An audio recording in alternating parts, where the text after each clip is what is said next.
خاوة هوني ما ريناش من خاوة ما رينا حد شيء. هذا الدولة التونسية يلزمها معاملة بالمثل مع الجزائريين ومع غيرهم.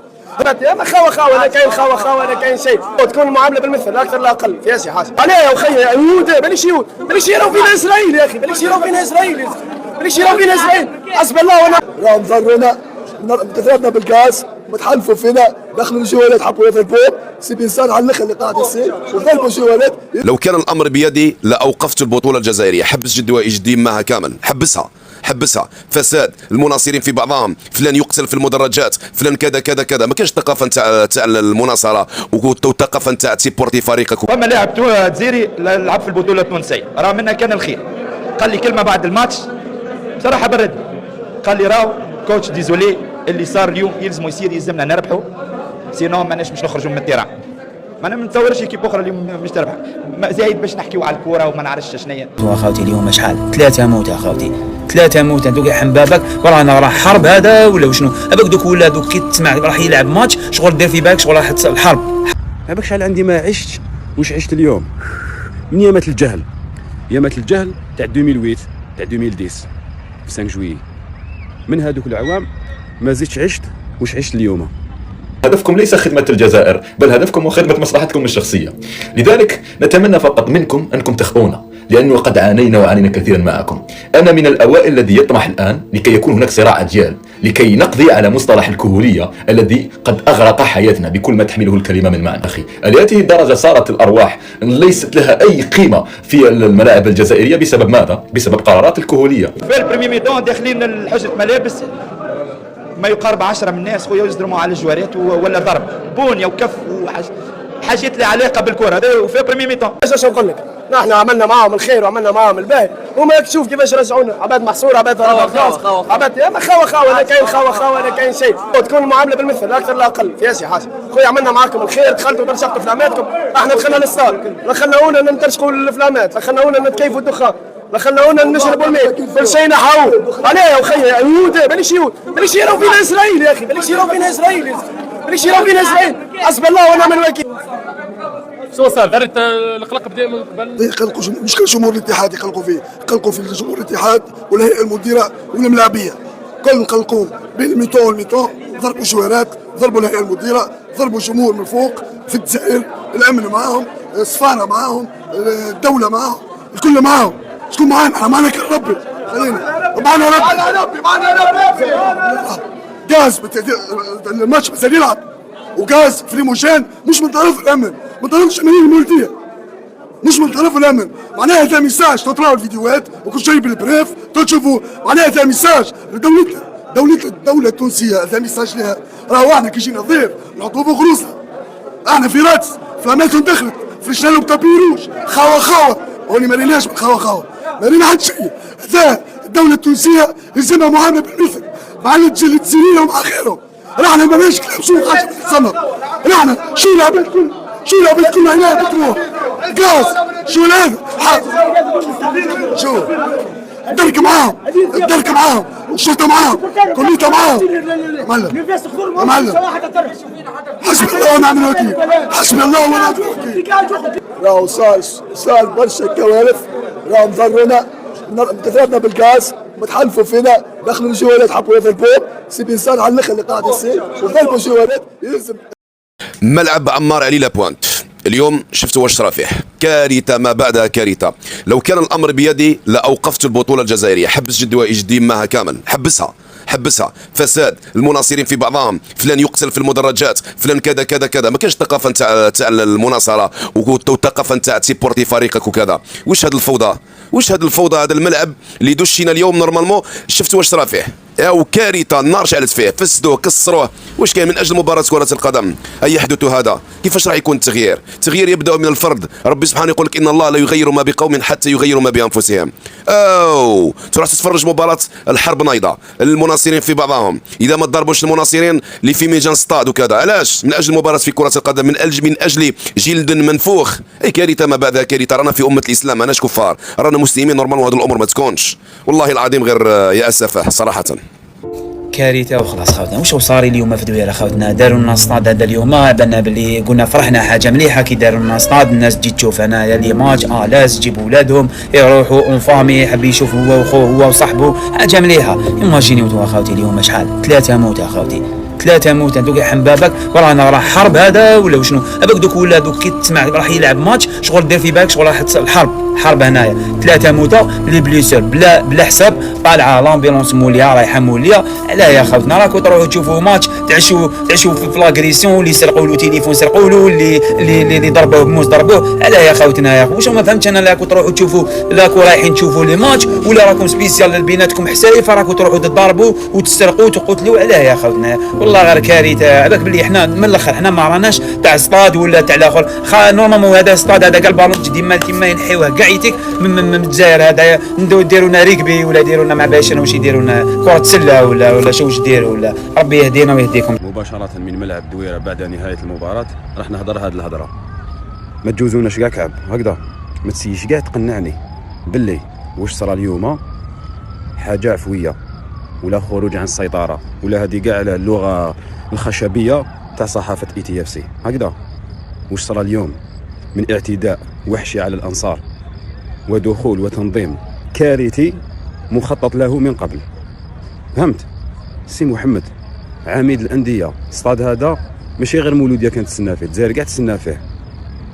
بعد فاش في الاخير المباراه الاولى وكان زعما المباراه العشرة ولا العشرين قال صاد واعر ما قدرولوش يصرا واش يصرا اليوم. المباراه الاولى يعني واش صرا اليوم كان مخطط له من قبل هكذا.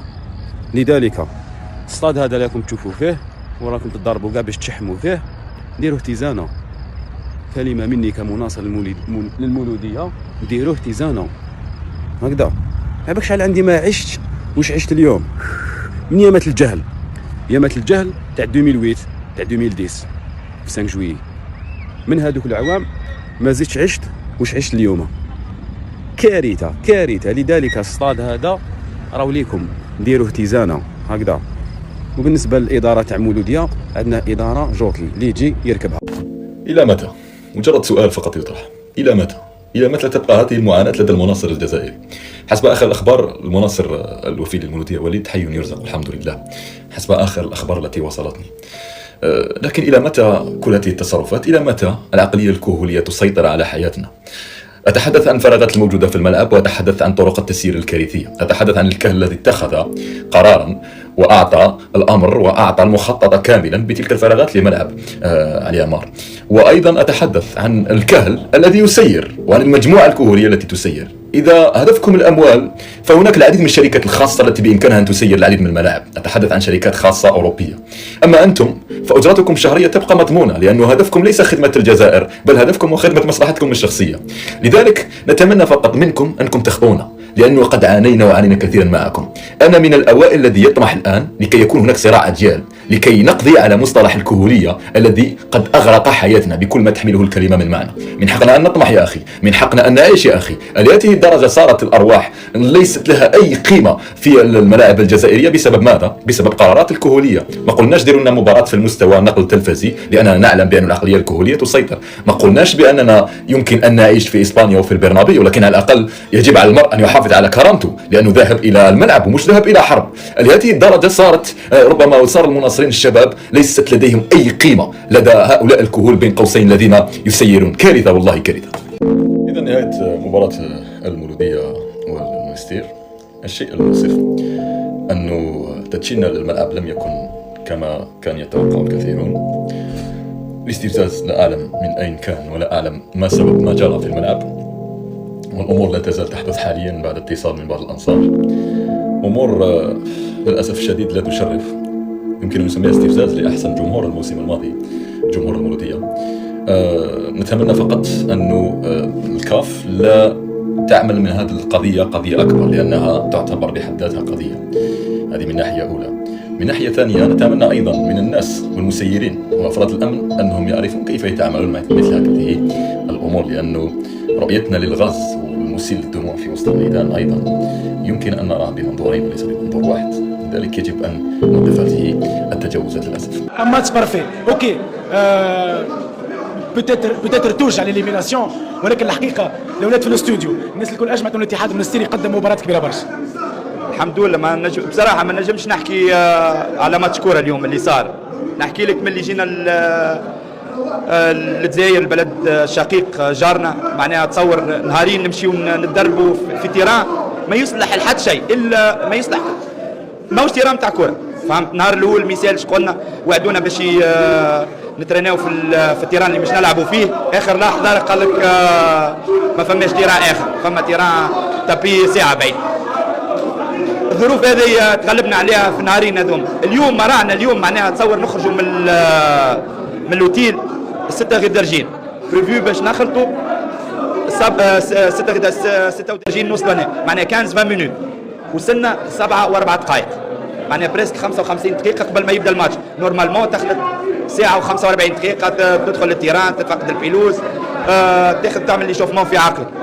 ما رانا تصور 55 دقيقه لا دقيقه باش تحضر فيهم الجوارات، باش يحضروا الكينيات الجوارات يعملوا تايب كل شيء في 55 دقيقه، معناها ستريس ما عندكش فكره. دخلنا الظروف هذه الكل تغلبنا عليها ودخلنا للتيران، عدينا ما بريمي ميتون عادي، ما عندكش فكره معناها على البنك صار ضرب المقلوبات كلها على ريوسنا. اول مره نشوف الجو هذا ماله ولا ماتش كوره وخيال معناها. وفي البريمي ميتون داخلين حجه ملابس ما يقارب 10 من الناس خويا يزدرموا على الجوارات ولا ضرب بونيا وكف وحاجات اللي علاقه بالكره هذا. وفي بريمي ميتون دخلتهم بريت الاولاد عملنا سبيتش باش نقعدوا نكال ما نتيحوش في البروفوكاسيون. دوزيام ميتون خارجين نفس القصه ضرب ومنع، ما عندكش فكره. فهمت اللي صار بصراحه ما عمري لا شفت. مع تدخل امني ما فما حتى نجم يسيطر على تدخل امني. جت رفقتنا كربه فيها 3 حاكم تصور معناها شاقين داير ساعه وربع بكهرباء ومبوتياج مبلع العباد تضرب ما فهمتش علاش يعني. فما لاعب جزائري لعب في البطوله التونسيه راه منها كان الخير، قال لي كلمه بعد الماتش بصراحه برد، قال لي راهو كوتش ديزولي اللي صار اليوم يلزمنا نربحوا سينو ماناش مش نخرجوا من التيران. ما انا ما نتصورش كيف اخرى اليوم مش تربح زايد باش نحكيو على الكوره وما نعرفش شنو قدر الله ما شاء فعل.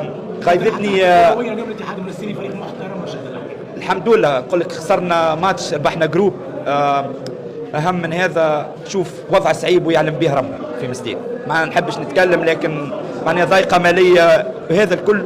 اولاد عندهم كاركتير بصراحه. جبالي معناها العروض اللي جات لكن قرروا باش يقعدوا في الاتحاد المنستيري ونعملوا عام مزيان ان شاء الله. كما قلت لك خسرنا ماتش ربحنا جروب رغم الظروف الصعيبه اللي يعلم بها ربي. واهم حاجه اللي جمهور مستير بدا يرجع اللي عنده ثقه في الجروب هذيا. ورينا في رادس كي بامكانياتنا متوسطه لكن نجموا نعملوا حاجه. نطلب كان من الجمهور يسامحهم ولاد صغار وان شاء الله لاباس.